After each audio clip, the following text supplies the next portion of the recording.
the previous video, we told the story of Louis Braille's life and the birth of his reading and writing system. Now we will follow the steps that led to Braille being recognized as a universal system of communication for blind people.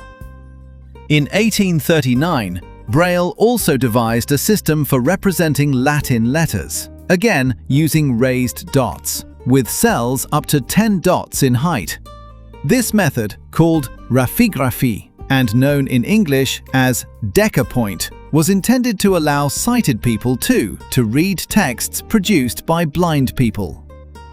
A fellow pupil and friend of Braille's at the Institute, himself also blind, Pierre Foucault, tried to make this new writing system faster by designing a typewriter, one of the first attempts to mechanize the system. However, the method did not gain wide use and ended up being progressively abandoned in favor of the 6-dot system developed by Braille. Already in 1834, the director of the Institute, Alexandre René Pignet, had organized a demonstration of the new dot-based writing method devised by Louis Braille at the Paris Industrial Exhibition, probably in the presence of King Louis-Philippe I. The initiative helped to make this innovative form of tactile communication known to a wider audience. Meanwhile, Louis Braille continued to perfect his work, revising the system and broadening its applications.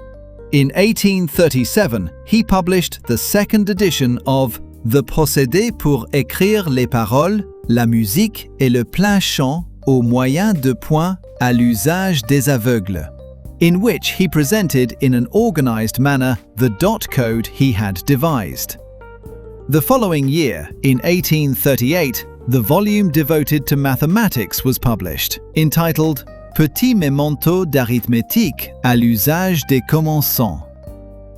In 1840, director Alexandre René Pignet was forced to leave his post, and Pierre Armand Dufault, a teacher at the Institute, took over in his place.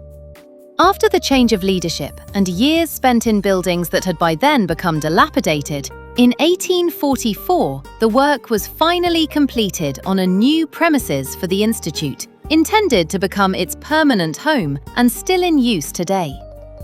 Once appointed director, however, Dufault adopted very strict decisions. He abolished the use of the system devised by Louis Braille, keeping only the musical notation, confiscated the slates, and showed no interest even in Valentin Houil's method. He went so far as to destroy the library of embossed texts already present in the Institute.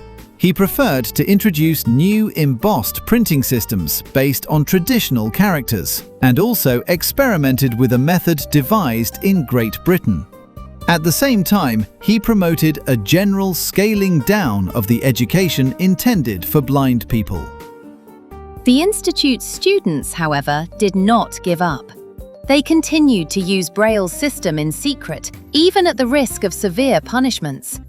They incised the dots with forks, nails, or other pointed objects, and the older pupils taught it to the younger ones, keeping it alive despite the prohibitions.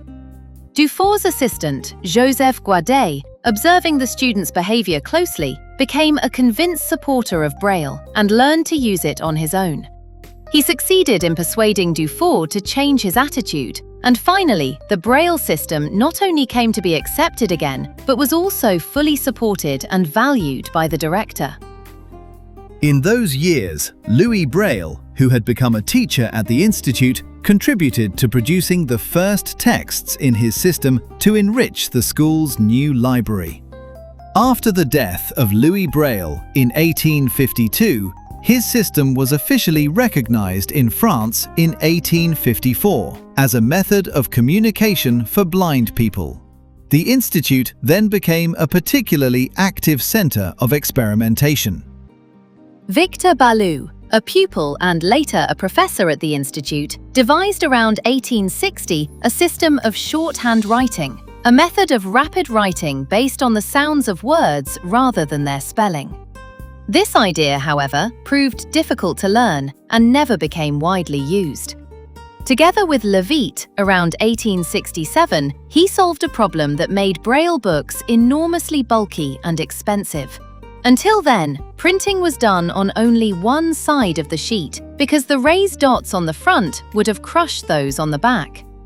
Ballou and Leavitt found a way to align the two printing plates so that the dots on the back fell exactly into the empty spaces between the lines on the front without interfering with each other. This was the birth of interpoint printing, which halved the space needed for each book. This technique spread widely from 1875 onwards and remains the basis of Braille printing even today. In 1880, Leavitt published a guide to the Braille code and introduced the numbering of the dots from 1 to 6. Despite this progress, the spread of Braille in Europe initially met with much resistance. In the eyes of sighted people, it seemed difficult to accept, mainly because it did not reproduce the forms of traditional printed writing and was therefore far removed from common graphic habits.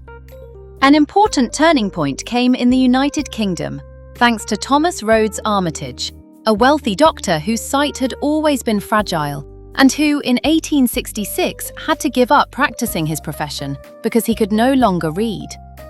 It was he who promoted a rigorous evaluation of the various tactile methods then in use, entrusting it to a committee made up exclusively of blind people. In 1870, that committee pronounced in favor of Louis Braille's system as the most effective, paving the way for its adoption in Great Britain. The society founded by Armitage in 1868 to spread embossed literature for the blind would become, over the course of the 20th century, the Royal National Institute of Blind People, one of the world's largest organizations supporting people with visual disabilities. In the following decades, the Braille system also became established outside Europe.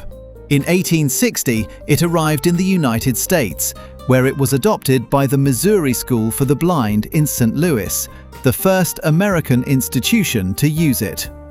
The spread in the English-speaking world was, however, slow. Most American schools continued for a long time to use competing systems, and Braille was recognized as the sole standard in the United States only from 1917.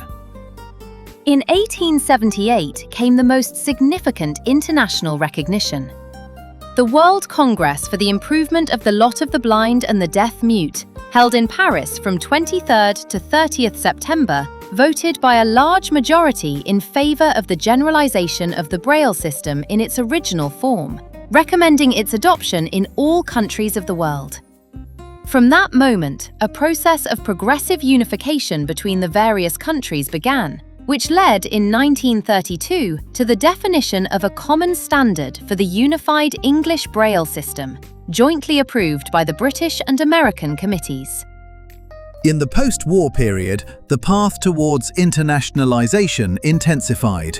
In 1949, UNESCO launched an initiative to promote uniformity of Braille across different languages, giving impetus to a work of harmonization between national codes, which, in subsequent years, would involve numerous countries. A recognition of strong symbolic value came in November 2018, when the United Nations General Assembly established World Braille Day, celebrated every 4th of January to mark the date of Louis Braille's birth. The first official celebration took place on January 4th, 2019, with the aim of recalling the importance of Braille for the protection of rights, education, and the independence of blind people.